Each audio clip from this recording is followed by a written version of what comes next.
ملت اسلامیہ السلام علیکم ورحمۃ اللہ وبرکاتہ۔ الحمد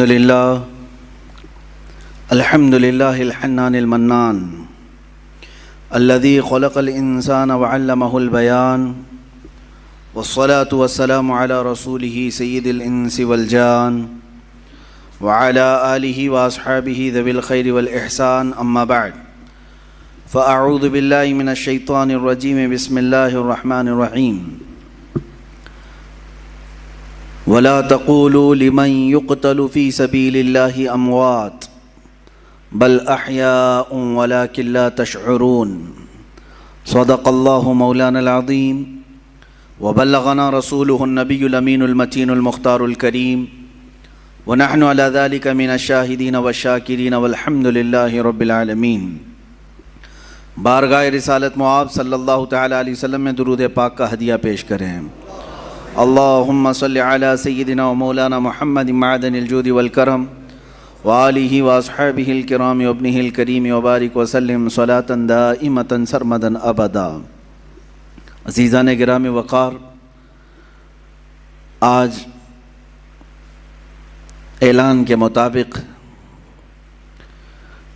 شہادت امام حسین رضی اللہ تعالیٰ عنہ اور ان کے رفقاء گرامی کے بیانات شروع کیے جائیں گے۔ یقیناً عالم اسلام کے لیے ایک بہت بڑا عظیم سانحہ تھا۔ رسول گرامی وقار صلی اللہ تعالیٰ علیہ وسلم کے وہ نواسے جن کی شہادت پوری دنیا کو ہلا کر رکھ دیتی ہے۔ 14 صدیاں گزر جانے کے بعد اب بھی وہ غم ہلکا نہیں ہوتا۔ جب جب ہم سنتے ہیں تو آنکھیں بہہ پڑتی ہیں، جسم میں جھرجھریاں آ جاتی ہیں، مگر وہ خونی منظر اس آسمان نے دیکھا اور اس زمین کے اوپر کیا گیا۔ کربلا کے واقعات سنانے کا مطلب صرف یہ نہیں ہوتا کہ رو دھو کر کے لوگ غم ہلکا کر لیں، بلکہ کربلا کا ایک عظیم میسیج یہ ہوتا ہے کہ ہم ہر سال تجدید ایمان کرتے ہیں، ایمان کو پھر سے جلا بخشنے کے لیے بیانات سنتے ہیں تاکہ ہمارے جذبے پھر سے جوان ہو جائیں۔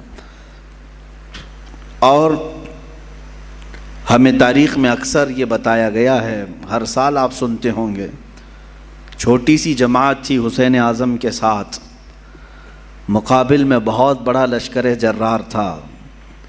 اگرچہ بظاہر امام حسین اور رضی اللہ تعالیٰ عنہ اور ان کے رفقا کو مصائب اور مشقتوں کا سامنا اٹھانا پڑا اور بہت ساری تکلیفیں جھیلنی پڑیں، لیکن زمانہ گزرتے گزرتے یہ میسیج سب کو عام ہو گیا کہ حقیقت میں جیت حسین کی ہی تھی۔ کسی کا میدان میں قتل ہو جانا یہ ہار اور شکست کی علامت نہیں ہے۔ ایسا ضروری نہیں ہے کہ قتل ہو جانے والا، کٹ جانے والا ہار جاتا ہے، شکست کھا جاتا ہے، ایسا نہیں۔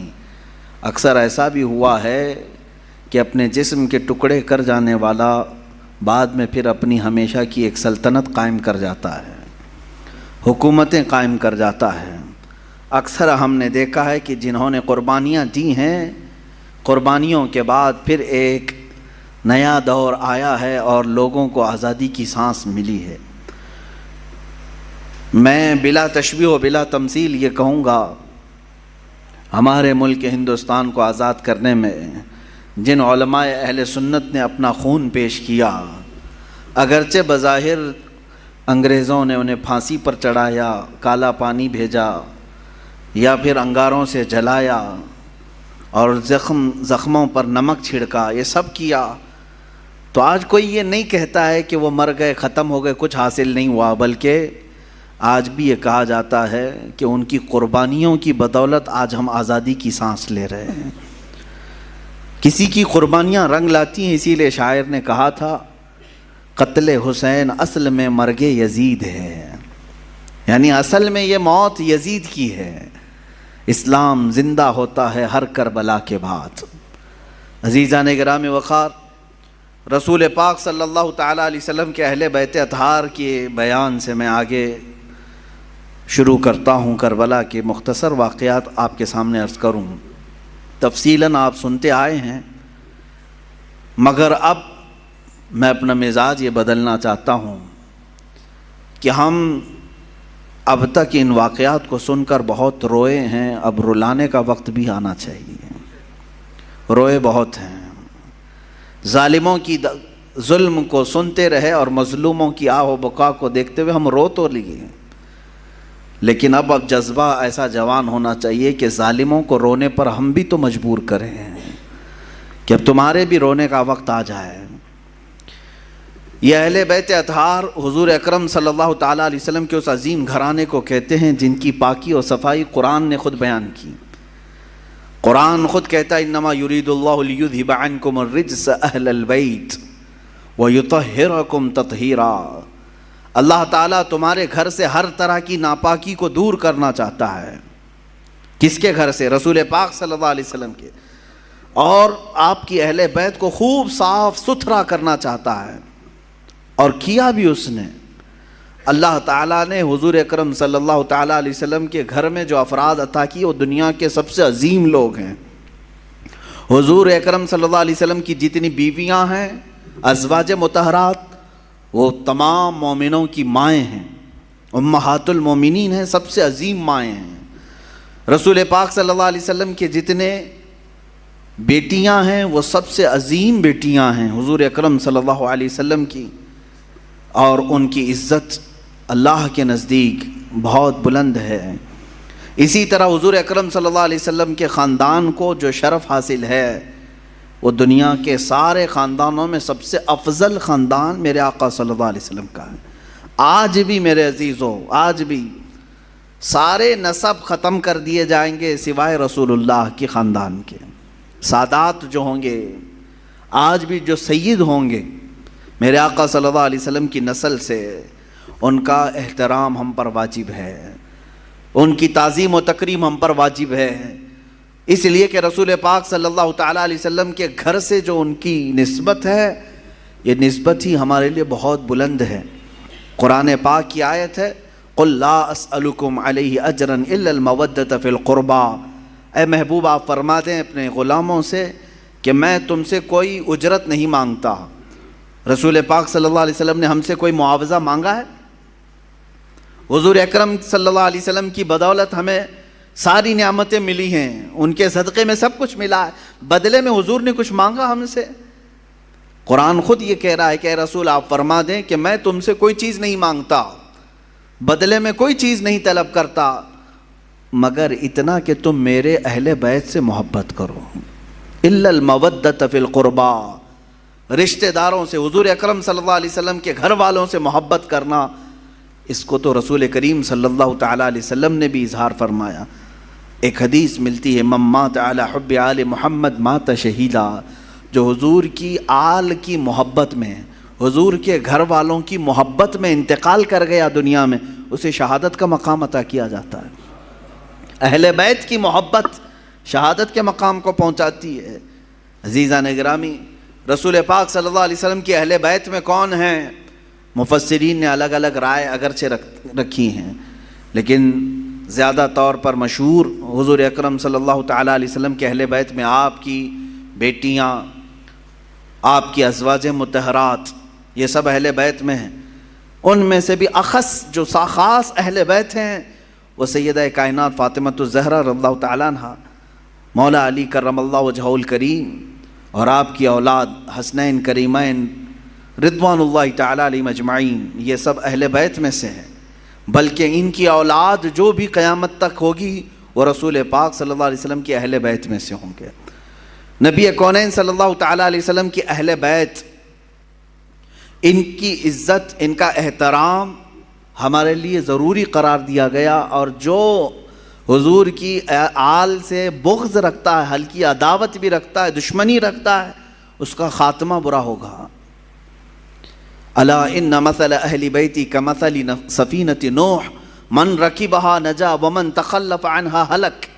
رسول پاک صلی اللہ علیہ وسلم ارشاد فرماتے ہیں آگاہ ہو جاؤ، میرے اہل بیت کی مثال نوح علیہ السلام کی کشتی کی طرح ہے۔ نوح علیہ السلام کے زمانے میں سیلاب آیا، طوفان آیا، اور اس وقت اگر کوئی نجات پایا تھا تو کون؟ صرف نوح علیہ السلام کی کشتی میں جو سوار ہوا، باقی سب ہلاک ہو گئے۔ پوری دنیا میں پانی بھرا تھا، سب ہلاک و برباد ہوئے، سوائے اس کشتی کے سواروں کے کوئی نہیں بچا۔ تو اللہ کے حبیب صلی اللہ علیہ وسلم فرماتے ہیں میرے گھر والے، میرے اہل بیت نوح علیہ السلام کی کشتی کی طرح ہیں، جو انہیں تھام لیا وہ نجات پا گیا، جو ان سے دور ہوا وہ ہلاک ہو جائے گا۔ اہل بیت سے جو نفرت کیا یا ان سے دوری اختیار کیا وہ ہلاک ہو جائے گا۔ عزیزان گرام وقار، یقیناً اہل بیت ہمارے لیے سر کا تاج ہیں، لیکن ساتھ میں ہمیں رسول پاک صلی اللہ علیہ وسلم نے اپنے صحابہ کی محبت بھی سکھائی۔ حضور اکرم صلی اللہ علیہ وسلم کا یہ فرمان عالی شان ہے، اصحابی کالنجوم بأیہم اقتدیتم اہتدیتم، میرے صحابہ ستاروں کی مانند ہیں، تم جس کی بھی پیروی کرو گے ہدایت پا جاؤ گے۔ یہ میں کیوں آج عرض کر رہا ہوں؟ اہل بیت کا تذکرہ ہونا چاہیے، لیکن ساتھ میں نے صحابہ کا بھی ذکر کیا۔ وجہ یہ ہے میرے عزیزو کہ کچھ جماعتیں ایسی ہوں گی جو صحابہ سے نفرت کریں گی، حضور پاک صلی اللہ علیہ وسلم کے صحابہ کو کافر کہیں گی، مرتد کہیں گی، باغی کہیں گی، اور کچھ جماعتیں ایسی ہوں گی جو اہل بیت کو گالیاں دیں گی۔ صحابہ کی محبت تو دکھائیں گی لیکن اہل بیت کو گالیاں دیں گی۔ حضرت فاطمہ کو کہتے ہیں وہ بغاوت کرنے والی ہیں، حضرت امام حسین کے بارے میں کہتے ہیں انہوں نے یزید کے خلاف بغاوت کیا۔ یہ دونوں جماعتیں گمراہ ہیں، جو اہل بیت کی نفرت پالتی ہیں یا صحابہ کی نفرت پالتے ہیں۔ یہ دونوں جماعتیں ہیں، گمراہ ہیں۔ ان میں درمیانی جماعت وہ ہے جس کو مسلک اعلی حضرت اہل سنت و جماعت کہتے ہیں۔ اہل سنت و جماعت یہ ہمارا درمیانی مسلک ہے، درمیانی، کہ ہم کیا کہتے ہیں، جس کو امام اہل سنت فاضل بریلوی نے یوں ارشاد فرمایا، اہل سنت کا ہے بیڑا پار اصحاب حضور، نجم ہے اور ناؤ ہے اطرت رسول اللہ کی۔ یہ اس شعر میں نجم کا نام آیا ہے، ناؤ کا نام آیا ہے۔ نجم کہتے ہیں تارے کو، نجم کس کو کہتے ہیں؟ ستارے کو، اور ناؤ کشتی کو کہتے ہیں۔ اعلیٰ حضرت فرماتے ہیں ہمارا بیڑا تو پار ہے الحمدللہ۔ صحابہ کو حضور نے کیا فرمایا؟ میرے صحابہ ستاروں کی طرح ہیں۔ اہل بیت کو کیا کہا حضور نے؟ کشتی کی طرح ہے۔ اعلیٰ حضرت فرماتے ہیں ہمارے پاس تارے بھی ہیں اور کشتی بھی ہے۔ ہاں، تارے رات کے وقت اندھیرا ہو جائے تو پہلے کے زمانے میں تاروں سے ہی راستہ طے کیا جاتا تھا۔ آج بھی یہ تارے اور کشتی کا کیا ملاپ ہے میں آپ کو بتاؤں۔ اتنی ٹیکنالوجی ترقی کر گئی، پھر بھی جانتے ہیں آپ، جو شپ آج سمندروں میں چلتی ہیں، جو جہاز، بڑی بڑی جہاز ہیں سمندروں میں چلتی ہیں، سمندر میں وہ راستہ کہاں سے؟ کوئی روڈ بنا ہوا ہے؟ کوئی ٹریک بنی ہوئی ہے؟ کیسے وہ چلتی ہیں؟ برابر رخ کیسے لیتی ہیں؟ پورے جہاز کو، پوری کشتی کو ستاروں پر چلایا جاتا ہے۔ آج بھی ستاروں پر راستے طے کیے جاتے ہیں۔ اب ٹیکنالوجی اتنی آ گئی اور روڈ اتنے بن گئے کہ کوئی اب راستہ تلاش کرنے کے لیے تارے دیکھتا ہی نہیں۔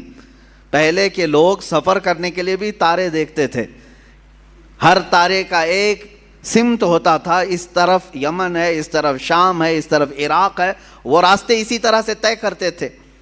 اس لیے یہ دو چیزوں کا ملاپ بیان کیا گیا۔ سمندر میں اگر کشتی ہے تو تاروں سے اپنا راستہ طے کرتی ہے۔ میرے عزیزو، ہم یہ کہتے ہیں کہ صرف تارے دیکھ کر کے چلیں اور سمندر میں چلنا چاہے تو بھی ممکن نہیں ہے، اور صرف کشتی پر بیٹھ جائیں تارے نہ دیکھیں تو بھی ممکن نہیں ہے۔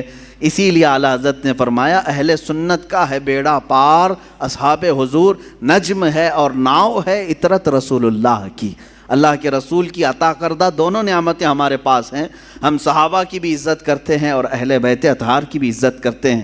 ان دونوں میں سے کسی ایک کو بھی ہم خطا کار، گنہگار، معاذ اللہ رب العالمین، باغی، اس طرح کے الفاظ ہم ہرگز نہیں استعمال کرتے۔ اہل سنت کا یہ موقف رہا ہے۔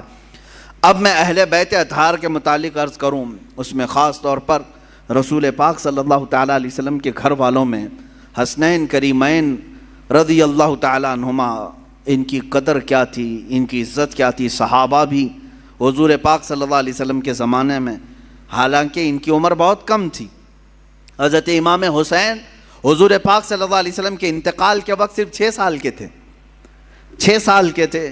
حضرت حسن مجتبیٰ رضی اللہ تعالیٰ عنہ 7 سال کے تھے۔ بس یہ 6 اور 7 سال کی عمر تھی جب حضور کی وفات ہوئی، لیکن اتنے بچپن میں بھی صحابہ کرام کا حال یہ تھا کہ یہ اتنا ادب کرتے تھے کہ نماز کے عالم میں کبھی کبھار حضور پاک صلی اللہ علیہ وسلم امامت فرما رہے ہوتے اور یہ دونوں شہزادے پہلی صف میں آ جاتے یا مصلی کے پاس آ جاتے، آگے پیچھے چلتے ہیں، تو عام بچوں کی طرح انہیں ہٹایا نہیں جاتا تھا۔ ان کو نہ پہلی صف سے کوئی پیچھے کرنے والا ہوتا، نہ کوئی ادھر سے ادھر کرتا۔ میرے عزیز و دوسروں کے بچے آئیں تو ہم ادھر ادھر کر دیں، لیکن رسول اللہ کے شہزادوں کو صف کے آگے رکھ کر کے بھی صحابہ نماز پڑھتے تھے، اس لیے کہ ان صحابہ کو معلوم تھا کہ نماز ہماری اس وقت تک کمپلیٹ نہیں ہوگی جب تک نبی اور آل نبی پر درود نہ بھیجیں۔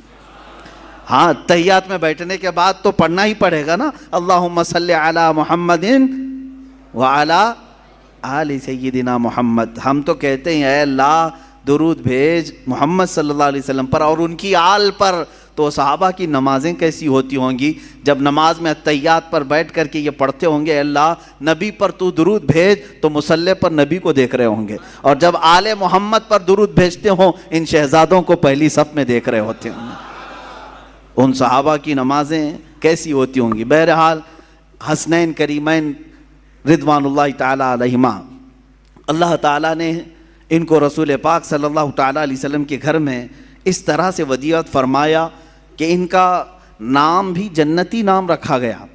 حسن اور حسین میرے آقا نے فرمایا اسما من الجنتی، یہ جنت کے ناموں میں سے ہے، جنت کے ناموں میں سے ہے۔ اور میرے آقا صلی اللہ علیہ وسلم اکثر امام حسین کو سونگھتے تھے۔ چومنا الگ چیز ہے نا، بچوں کو ہم بوسہ دیتے ہیں، چومتے ہیں، حضرت امام حسین کو حضور پاک صلی اللہ علیہ وسلم سونگھتے تھے۔ چومنا بھی ہوتا ہے، میرے آقا صلی اللہ علیہ وسلم سے چومنا بھی، بوسہ لینا بھی ثابت ہے، لیکن اکثر آپ ان کی گردن کے پاس اور ان کے چہرے کے پاس سونگھتے تھے۔ اور میرے آقا صلی اللہ علیہ وسلم فرماتے ہیں ہما ریحانتی فی الجنہ، یہ دونوں میرے لیے جنت کے ریحان پھولوں میں سے ہیں۔ جنت کے جس طرح ریحان پھول ہیں، اللہ تعالیٰ نے حسن و حسین رضی اللہ تعالیٰ عنہما کو جنت کے پھولوں کی طرح خوشبودار بنایا تھا۔ اندازہ کرو میرے عزیزو، جن شہزادوں کی خوشبو خود سید الانبیاء سونگھ رہے ہوں، تو کیا اہل بیت میں خوشبو نہیں ہوتی ہے؟ کیا رسول اللہ کے خاندان میں خوشبو نہیں ہوتی؟ یہاں پر مجھے وہ بات یاد آتی ہے، کسی نے مجھ سے کہا تھا کچھ سال پہلے، میں نے ایک واقعہ بیان کیا تھا، اعلیٰ حضرت امام احمد رضا خان فاضل بریلوی رضی اللہ تعالیٰ عنہ کے اہل بیت کا ادب کرنے کا ایک واقعہ مشہور ہے، جس کو ایک صاحب نے اعتراض کر کے کہا تھا کہ ایسا کیسا انہوں نے سونگھ لیا۔ سنیے، بریلی شریف میں پالکی چلتی تھی، پالکی اسٹیشن سے گھر جانا ہو، کہیں پر بھی جانا ہو تو 4 لوگ جو ہے ایک چھوٹی سی پالکی اٹھاتے تھے، جیسے اب رکشہ ہے، پہلے وہ لوگ مزدور اٹھا کر کے لے جاتے تھے، عام تھا، یہ مکہ میں بھی موجود تھا، طواف کرانے کے لیے پالکیاں ہوتی تھی، حبشی لوگ اٹھاتے تھے۔ بریلی میں امام اہل سنت فاضل بریلوی نے یہ کرائے کے پالکی والوں کو بلایا، اس میں 3 لوگ تھے یا 4 لوگ تھے یا جتنے بھی تھے، پالکی اٹھانے والوں نے کرایہ طے کیا، اٹھا لیا۔ تھوڑی دیر کے بعد اعلیٰ حضرت فاضل بریلوی رضی اللہ تعالیٰ عنہ کہنے لگے روک دو روک دو۔ روکا گیا، اتر گئے، کہا کہ تم میں سے کوئی سید زادہ ہے؟ پالکی اٹھانے والوں میں سے کوئی سید زادہ ہے؟ تو لوگوں نے کہا میاں تمہیں تو کرائے سے مطلب ہے، کرایہ دو اور چلو آگے، پیسے دو اور اپنا، یہ کیا ہے، سید ہے، پٹھان ہے، کوئی بھی تو اٹھائے۔ اعلیٰ حضرت نے کہا ہرگز نہیں، میرا یہ شیوا نہیں ہے کہ کسی سید زادے پر میں سوار ہو جاؤں۔ آپ نے بار بار اصرار کیا تو ان پالکی اٹھانے والوں میں ایک سید زادہ تھا، انہوں نے کہا کہ ہاں میں سید ہوں۔ اللہ اکبر، تھوڑی دیر ہی سوار ہوئے تھے، اعلیٰ حضرت رضی اللہ تعالیٰ عنہ ان کے ہاتھوں کو پکڑ لیا، رونے لگے، بڑی خطا ہو گئی مجھ سے، غلطی ہو گئی، میں قیامت کے دن کیا منہ دکھاؤں گا رسول پاک کو کہ احمد رضا تو میرے بیٹے کے کندھے پر سوار ہوا تھا۔ اور رونے لگے۔ اس کے بعد اتنے ہی پر نہیں، معافی مانگ کر بلکہ اس سید زادے کو پالکی پر بٹھایا اور وقت کا مجدد خود پالکی اٹھایا، خود پالکی اٹھایا اور آگے تک لے کر کے گئے اور ان کو بہت سارا نذرانہ اور ہدیہ پیش کیا اور کہا سیدزادے آپ کے لیے زیب نہیں دیتا کہ آپ لوگوں کا بوجھ اٹھائیں، میں جب تک زندہ ہوں آپ کی حاجات جو بھی ہوں گی مجھ غریب خانے سے آپ لے جایا کریں، آپ کا ہی در دولت ہے، آپ کے آقا آپ کے نانا کا دیا ہوا ہے۔ اس سیدزادے کو اس کام سے ہمیشہ کے لیے دور کر دیا۔ یہ امام اہل سنت فاضل بریلوی رضی اللہ تعالیٰ عنہ کا مشہور واقعہ ہے، بیان بھی کیا جاتا ہے۔ کسی صاحب نے ہم سے کہا تھا کہ ایسا کیسے ان کو آ گئی تھی خوشبو، تو ہم نے یہی کہا کہ ان کی طرح عشق پیدا کرو، خوشبو آ ہی جائے گی۔ پیدا کرو جو گلاب کو سونگھے تو بھی کہے لب پھول دہن پھول زکن پھول بدن پھول، واللہ جو مل جائے میرے گل کا پسینہ، مانگے نہ کبھی عطر نہ پھر چاہے دلہن پھول۔ کیا بات رضا اس چمنستان کرم کی، زہرا ہے کلی جس میں حسین و حسن پھول۔ یہ بریلی کا امام ہی تو کہتا ہے جس کی زندگی عشق میں ڈوبی ہوئی ہے، جس جگہ پر بھی دیکھیں یہ اعلیٰ حضرت کے نغمے، کیا یہ عشق نہیں پیدا کرتے؟ آج 100 سال کے بعد بھی سننے والے جھوم جاتے ہیں۔ اس بریلی کے تاجدار کے سینے میں عشق کتنا رہا ہوگا، جو ہمیشہ اس زمانے میں لوگ میرے آقا کی ناپ رہے تھے کتنا ہے، کیا کیا ہے، کیسے کیسے ہیں حضور کے بارے میں۔ اس وقت اس امام نے پکار کر کہا تھا سرور کہوں کہ مالک و مولا کہوں تجھے، باغ خلیل کا گل زیبا کہوں تجھے، حیران ہوں میرے شاہ میں کیا کیا کہوں تجھے۔ یہ کس نے کہا تھا؟ امام زمن، امام اعلیٰ، امام اہل سنت نے کہا تھا ان کی طرح محبت اور عشق پیدا کرو، اس نبی کی آل کی خوشبو بھی تمہیں خود آئے گی، آئے گی۔ ہاں بدبو رکھے ہو اور دل میں بغض اور کوڑھن ہو تو پھر یہ تمام اعتراضات بھی تمہارے دل سے سینے سے نکل کر کے زبان پر آتے رہیں گے۔ بہرحال عزیزان گرامی، رسول پاک صلی اللہ تعالیٰ علیہ وسلم حسنین کریمین کو سونگھا کرتے تھے اور کہا کرتے تھے، فرمایا کرتے کہ یہ جنت کے پھولوں میں سے کچھ پھول ہیں جو اللہ تعالیٰ نے مجھے عطا کیا، برا ہو ان ظالموں کا جنہوں نے جنت کے ان پھولوں کو بھی نوچ دیا اور انہیں بکھیر دیا۔ اسی کو اعلیٰ حضرت نے اپنے سلام میں کہا تھا کتنے بکھرے ہوئے ہیں مدینے کے پھول، یا کربلا تیری قسمت پہ لاکھوں سلام۔ کربلا کے میدان پر سلام بھیجتے ہوئے اعلیٰ حضرت نے یوں کہا تھا کہ یہاں بکھرے ہوئے ہیں، یہ مدینے کے پھول ہیں، جس جگہ دیکھو رسول اللہ کا کوئی نہ کوئی شہزادہ نظر آتا ہے۔ اس زمین کو بھی اعلیٰ حضرت نے سلام پیش کیا تھا۔ عزیزان گرامی وقار، رسول پاک صلی اللہ تعالیٰ علیہ وسلم کا گھرانہ یقین جانیں اللہ تعالیٰ کی بارگاہ میں معزز گھرانہ ہے۔ حضرت عمر ابن خطاب رضی اللہ تعالیٰ عنہ امیر المومنین ہیں، جن کی نیکیاں اللہ کی بارگاہ میں بہت زیادہ ہیں، اور جن کے بارے میں خود میرے آقا نے فرمایا میرے بعد اگر کوئی نبی ہوتا تو وہ عمر ہوتے۔ اتنی ساری فضیلتیں ان کے پاس ہیں، لیکن مدینے میں ایک وقت ایسا آیا کہ قحط آ گیا، بارش نہیں آ رہی تھی، لوگ سوکھا پڑ گیا تو پریشان ہو گئے، سب امیر المومنین کے پاس آئے۔ جانتے ہو امیر المومنین عمر ابن خطاب رضی اللہ تعالیٰ عنہ، جن کو اللہ تعالیٰ نے بہت سارے انعامات سے نوازا، وہ زاہد بھی ہیں، متقی بھی ہیں، پرہیزگار بھی ہیں، رسول پاک صلی اللہ علیہ وسلم کے خلیفہ بھی ہیں، سب ہیں۔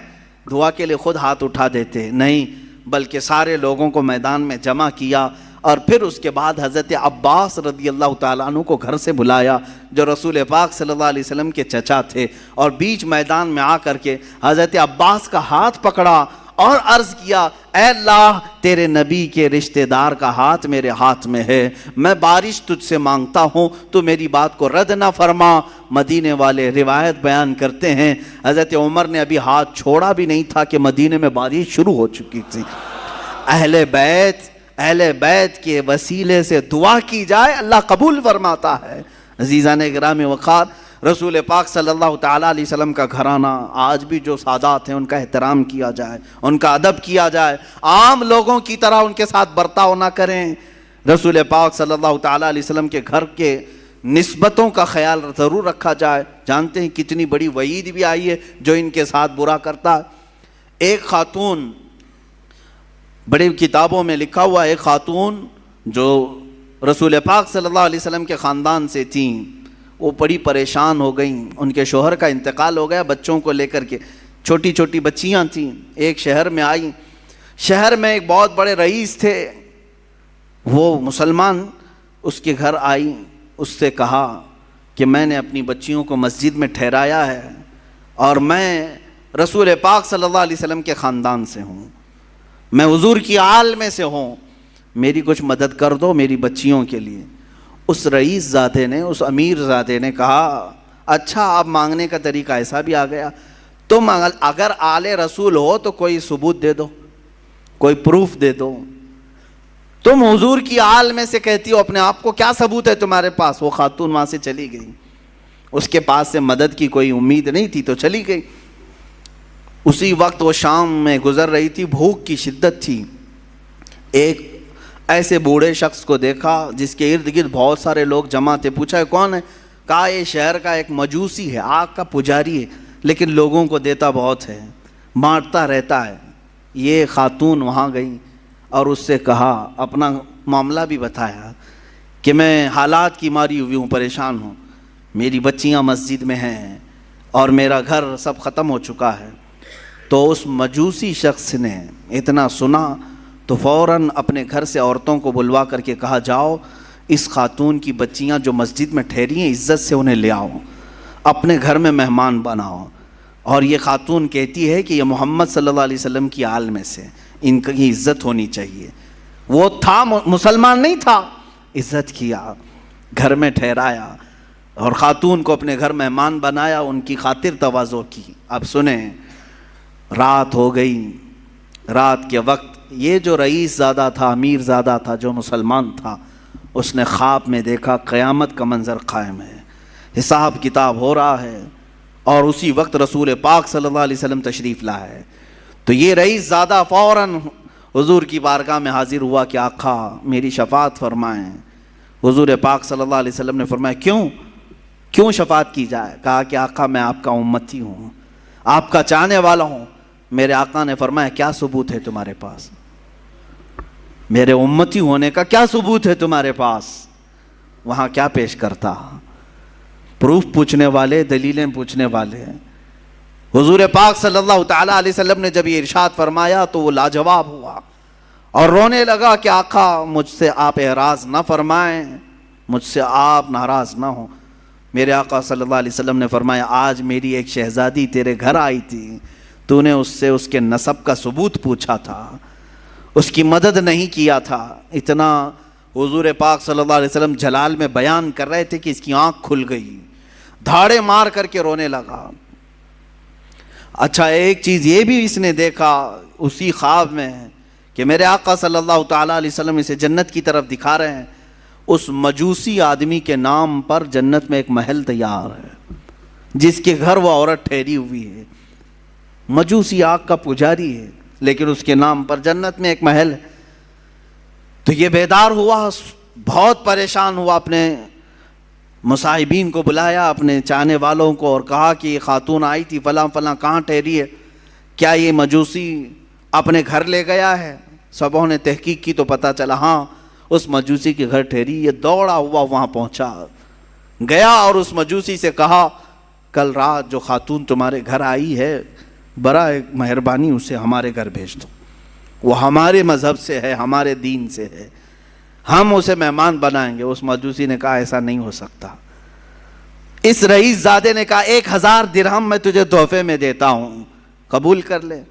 اس مجوسی نے کہا اس کا 10 گنا بھی دو تو میں اس مہمان کو تمہارے حوالے نہیں کروں گا۔ اس مجوسی نے اتنا اصرار کیا تو یہ پوچھنے لگا آخر اس عورت میں کیا ہے؟ کہا جو تو خواب دیکھ کر آیا ہے وہ سچ خواب دیکھ کے آیا ہے۔ کل جب وہ خاتون ہمارے گھر آئی، ہم رات کے وقت سوئے تھے، خواب میں رسول پاک صلی اللہ علیہ وسلم تشریف لائے، مجھے اور میرے پورے گھر والوں کو میرے آقا نے خود کلمہ پڑھایا۔ ہم اب مجوسی نہیں ہیں، ہم اہل ایمان میں سے ہیں۔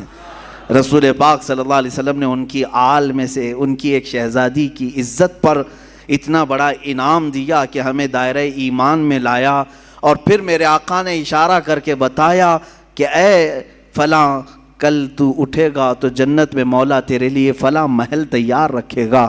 میرے آقا کی یہ بشارت میں نے سنی اور تجھے پھٹکارتے ہوئے بھی میں نے خواب میں سنا، تو نے جو دیکھا وہ سچ دیکھا ہے، عزیزان گرامی وقار وہ روتے گڑ گڑاتے واپس چلا آیا. زندگی کی کوئی اگر کمائی تھی تو اس نے سوچا کہ سب لگا کر کے حاصل کر لوں, مگر اہل بیت کا احترام نہ کرنے کی وجہ سے ساری اس کی کمائی, ساری عبادتیں ایک طرف رہ گئی اور آگ کا پجاری بازی لے گیا صرف اہل بیت کی عزت اور احترام کرنے کی وجہ سے. آج میں اس واقعے سے اتنا ضرور عرض کروں گا کہ اہل بیت میں سے جو کوئی بھی ہوں وہ اگر خستہ حال نظر آتے ہیں, اگر پٹے پرانے کپڑوں میں ہیں, وہ حالات اور گردش حالات کے پیش نظر ان کی کمائی اور ان کے فلاں چیزوں پر اگر کوئی اثر پڑ بھی گیا ہو تو میرے عزیزو ہرگز یہ مت سمجھنا کہ یہ بکھرے ہوئے لوگ ہیں, ٹوٹے ہوئے لوگ ہیں. نہیں, بلکہ رسول اللہ سے اگر ان کا رشتہ ہے تو وہ ہمارے سروں کے تاج ہیں. وہ چاہے جس کونے میں بیٹھے ہوں, یہ ضروری نہیں کہ سید ہو تو بہت اعلیٰ قسم کے محل میں رہتا ہو, بہت اعلیٰ قسم کے لباس پہنتا ہو, بہت اعلیٰ قسم کی گاڑیوں میں چلتا ہو. ضروری نہیں, کبھی سید زیادہ غریب بھی ہو سکتا ہے, وہ فقر و فاقہ کو پسند کرنے والا سید زیادہ بھی ہو سکتا ہے. لہٰذا اس بات کا ہمیشہ خیال رکھا جائے کہ سید زادوں کا احترام ملحوظ نظر رہے, ورنہ ہمارا یہ کمایا ہوا عبادتوں کا خزانہ بھی ضائع ہو سکتا ہے. اب آئیں, یہ تو بعد میں آنے والے اہل بیت کے احترام اور عزت کی باتیں ہیں, ان کے متعلق یہ واقعات ہیں, لیکن خود رسول پاک کے جو شہزادے ہیں, میرے آقا صلی اللہ علیہ وسلم نے جن کی پرورش خود کی ہے, جن کے بوسے خود میرے آقا نے لیے, وہ حسن مجتبیٰ اور حسین اعظم رضی اللہ تعالیٰ عنہما, ان کی کتنی عزت اور ان کا کتنا احترام ہونا چاہیے. میرے آقا صلی اللہ علیہ وسلم دونوں شہزادوں کو کندھوں پر سوار کر کے مدینے لے جایا کرتے تھے. اکثر باہر جاتے تو دونوں شہزادے کندھوں پر سوار ہوتے. ایک صحابی نے ایک مرتبہ یہ دیکھ کر مسکرائے اور کہا, اے شہزادوں, کیا تمہاری قسمت ہے کہ سواری پائی بھی تو کیسی سواری پائی, کیسی سواری پائی. کائنات کا آقا و مولا رسول پاک صلی اللہ علیہ وسلم کے کندھے تمہیں میسر ہیں. اتنی تعریف پر میرے آقا صلی اللہ علیہ وسلم یوں نہیں فرماتے کہ تم صحیح کہہ رہے ہو, بلکہ میرے آقا یوں فرماتے, یہ کیوں نہیں کہتے کہ سوار بھی کتنے اچھے ہیں. سواری کی تم نے تعریف کی تو سوار کی بھی تعریف کرو کہ وہ بھی جنتی جوانوں کے سردار ہیں. میرے عزیزو, میرے آقا صلی اللہ علیہ وسلم نے فرمایا, من احب حسینا, جس نے حسین سے محبت کیا اس نے مجھ سے محبت کیا. اور میرے آقا صلی اللہ علیہ وسلم کی ایک حدیث یہ بھی ہے کہ انا من الحسین و حسین منی و انا من حسین, حسین مجھ سے ہے اور میں حسین سے ہوں. یہ کیسی بات ہے, حسین مجھ سے ہیں اور میں حسین سے ہوں. ایک جملہ تو اس میں سمجھ میں آتا ہے, حسین مجھ سے ہیں. حضور نے فرمایا یقیناً اولاد باپ سے ہی ہوتی ہے, اولاد اس کے دادا نانا سے ہی ہوتی ہے. میرے آقا صلی اللہ علیہ وسلم کا یہ فرمان سب کو معلوم ہوگا. حضور نے فرمایا حسین مجھ سے ہیں. یقیناً حضرت فاطمہ حضور کی بیٹی ہیں اور حضرت امام حسین حضرت فاطمہ کے لخت جگر ہیں, تو حسین حضور سے ہیں. لیکن جو دوسرا جملہ ہے, میرے آقا نے فرمایا میں حسین سے ہوں. یہ کیسے, میں حسین سے ہوں؟ بھلا کوئی نانا اپنے نواسے سے ہو سکتا ہے؟ لیکن میرے آقا نے فرمایا, ہم محدثین اس کی تشریح میں فرماتے ہیں حسین مجھ سے ہیں کا مطلب یہ ہے کہ اولاد کے اعتبار سے حسین رسول سے ہی ہیں, اور حضور نے جو فرمایا میں حسین سے ہوں, اس کا مطلب ہے کہ میرا پورا دین حسین سے چلنا ہے. اسی کی تشریح کرتے ہوئے امام الہند سلطان الاولیاء غریب نواز نے فرمایا تھا, شاہ است حسین بادشاہ است حسین, دین است حسین دین پناہ است حسین, سرداد نداد دست در دست یزید, حقا کے بنائے لا الہ است حسین. فرماتے ہیں معین الدین حسن چشتی غریب نواز اپنے ہی دادا اور اپنے ہی نانا کی شان میں امام حسین شاہ ہیں. شاہ نہیں بلکہ بادشاہ ہیں. شاہ میں اور بادشاہ میں فرق سمجھ میں آتا ہے؟ ویسے تو سب لوگ کہتے ہوں گے فلاں شاہ ہے فلاں بادشاہ ہے, دونوں میں فرق ہے. شاہ جو ہے سلطان کو کہتے ہیں, اور بادشاہ کنگ میکر کو کہتے ہیں جو بادشاہ بناتا ہے. جو شاہ بناتا ہے اس کو بادشاہ کہا جاتا ہے. اور دین است حسین دین پناہ است حسین, حسین پورے دین کا نام ہے, حسین دین کی حفاظت کرنے والے کا نام ہے. اپنا سر دے دیا, ہاتھ یزید کے ہاتھ میں نہیں دیا. حق تو یہ ہے کہ لا الہ کی جڑ کا نام حسین ہے. اب سمجھ میں آیا حضور حسین سے کیسے ہے؟ حضور حسین سے کیسے ہیں؟ رسول پاک صلی اللہ علیہ وسلم کا دین حسین سے ہے. جو حسین پاک سے نفرت کیا، بغاوت کیا، وہ دین سے نکلنے والوں میں سے ہے، خارج ہونے والوں میں سے ہے، میرے آقا صلی اللہ علیہ وسلم کو ایذا دینے والوں میں سے ہے.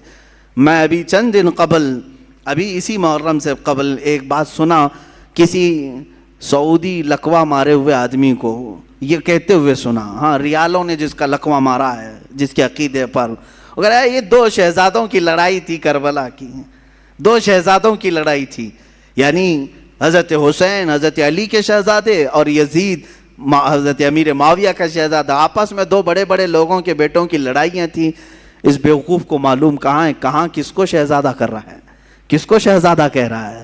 ہاں حسین ابن علی رضی اللہ تعالیٰ یقیناً شہزادہ رسول ہیں، لیکن یزید کو شہزادہ کہا جائے گا؟ پلید ہے. جس کے نام کے ساتھ ہم پلید کا لفظ استعمال کرتے ہیں. یہ شہزادوں کی لڑائیاں نہیں تھی، حق و باطل کی لڑائی تھی، حق و باطل کی لڑائی تھی، اور نہ ہی 2 خاندانوں کی لڑائی تھی، اور نہ ہی یہ سیاست کا معاملہ تھا جیسے آج کچھ لوگ یہ بھی پیش کرنا چاہتے ہیں. جیسے پہلے یہ جوکر نائک کہتا تھا کہ یہ سیاست کا معاملہ تھا، یہ سیاسی معاملات تھے جس کی وجہ سے یہ لڑائیاں ہو گئی. ان کو ایسا لگتا ہے کہ سیاست اس وقت ایسی ہی تھی جیسے الیکشن کے لیے، ووٹنگ کے لیے جگہ جگہ گھومنا پڑے. ارے حسین اعظم ہے، حسین اعظم ہے، رسول اللہ کے نواسے ہیں. اللہ تعالیٰ نے ان کو اتنی طاقت و قوت عطا کی تھی، وہ چاہتے تو پوری دنیا پر اپنی حکمرانی قائم کر لیتے. انہوں نے میرے آقا کے فقر و فاقے کو پسند کیا. اگر ان کو حکومت ہی پیاری تھی اور سیاست ہی کرنا تھا تو اپنے باپ کے انتقال کے بعد فوراً کھڑے ہو جاتے. حضرت امیر معاویہ 20 سال تک خلیفہ رہے، تب تک امام حسین نے نہیں مطالبہ کیا. اگر ان کو یہی سب شوق تھا بادشاہت کا، سیاست کا، تو وہ تو حضرت علی کے بیٹے تھے. خلافت حضرت علی کے بعد ختم ہو رہی تھی تو وہ دعویٰ کر سکتے تھے کہ میرے باپ کی خلافت اب مجھے آئے. نہیں دعویٰ کیا کبھی. یہاں سے بات سمجھ میں آتی ہے 20 سال کے بعد اگر وہ مدینے سے اٹھ رہے ہیں تو صرف اس بات پر اٹھ رہے ہیں کہ نبی کونین کے دین پر کوئی غدار اور فاسق و فاجر کرسی نہ بچھا سکے. اور آج تک میرے عزیزوں اس کا اثر دیکھنے کو ملتا ہے. حسین اعظم کا ایک مرتبہ کھڑا ہو جانا اس زمانے میں، اس کا اثر آج تک دکھتا ہے. مجھے بتاؤ کس مسجد کے امام کو آپ چور رکھتے ہیں؟ چور ڈکیت ہو، لفنگا ہو، اناڑی ہو، ٹپوری ہو، جس طرح کا بھی ہو، اسے امام بناتے ہیں آپ؟ کیوں نہیں بناتے؟ بزنس تو کرتے ہیں، سب کچھ کرتے ہیں ایسے لوگوں کے ساتھ، لیکن مصلے پر آپ ہر چیز دیکھتے ہیں. داڑھی پوری ہے کہ نہیں، کپڑے صحیح ہے کہ نہیں، داغ تو نہیں لگے اس کو. ہاں، اور اگر یہ امام کہیں ادھر ادھر کس سے مل رہا ہے کس سے نہیں مل رہا ہے یہ تک آپ نظر رکھتے ہیں. اچھی بات ہے، نظر رکھتے ہیں، ٹھیک ہے. امام کے پیچھے پڑے رہتے ہیں، کیوں؟ اس کی وجہ یہی ہے کہ آپ اپنا امام ویسا ہی دیکھنا چاہتے ہیں جیسے امام حسین نے تصور دیا ہے. ہم حسینی ہیں الحمدللہ. بھائی یزید کو آپ نے امام تسلیم اسی لیے نہیں کیا کہ اگر رسول اللہ کے نواسے نے اس وقت اس کو امیر المومنین کہہ دیا ہوتا تو پھر قیامت تک آنے والے سب لوگ یہ دلیل بناتے رسول اللہ کے نواسے نے جب ایک فاسق و فاجر کو امام بنایا تھا تو ہماری مسجدوں کا امام چور ہو جائے تو کیا فرق پڑتا ہے؟ لوگ دلیل بنا سکتے. امام علی مقام نے قیامت تک آنے والوں کے لیے ایک ایسا مشعل پیدا کیا، ایک ایسی روشنی بنائی کہ اسی کے بل بوتے آج تک ہم چل رہے ہیں. عزیزان گرامی، حسنین کریمین رضوان اللہ تعالی علیہما، حضور پاک صلی اللہ تعالی علیہ وسلم کی گود میں کھیلنے والے، یہاں تک کہ اکثر حضور کا جبہ مبارکہ کافی کشادہ ہوتا، کبھی پہن کے آتے ہیں. تو صحابہ روایت کرتے ہیں کہ کبھی کبھار حضور اکرم صلی اللہ علیہ وسلم اپنے جبے کے اندر کوئی چیز چھپا کر کے آتے تو ہم دیکھتے کوئی قیمتی چیز چھپا کر آئے ٹھنڈیوں کے دنوں میں، لیکن وہ قیمتی چیز وہی شہزادے ہوتے تھے، حضور کے جبے میں چھپے ہوئے ہوتے ہیں. حضرت حسن مجتبیٰ اور حسین اعظم رضی اللہ تعالیٰ. آپ اندازہ کریں صحابہ اکرام حضور صلی اللہ علیہ وسلم کی ایک جھلک دیکھنے کے لیے بے قرار رہتے، صحابہ حضور کے مہر نبوت کو دیکھنے کے لیے بے قرار رہتے، حضور اکرم صلی اللہ علیہ وسلم کے بوسے لینے کے لیے بے قرار رہتے.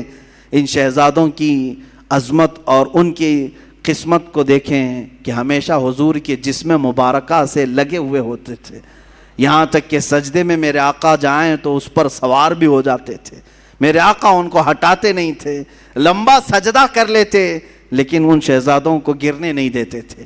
یہ ان شہزادوں کی تربیت ہے۔ ایک دن حضرت فاطمہ بے قرار تھیں، بچے نظر نہیں آ رہے ہیں، حضور پاک صلی اللہ علیہ وسلم گھر میں آئے، پوچھا بچے کہاں ہیں؟ حضرت فاطمہ کہتی ہے میں کب سے ڈھونڈ رہی ہوں، بچے نہیں مل رہے ہیں، چھوٹے چھوٹے تھے۔ رسول پاک صلی اللہ تعالیٰ علیہ وسلم ڈھونڈنے کے لیے بھیجے تو دیکھتے ہیں مدینہ مسجد نبوی کے تھوڑا سا دور ایک درخت کے نیچے دونوں بچے بیٹھے ہوئے ہیں، کھیل رہے ہیں، لیکن جبرائیل امین دونوں پر سایہ کیے ہوئے ہیں۔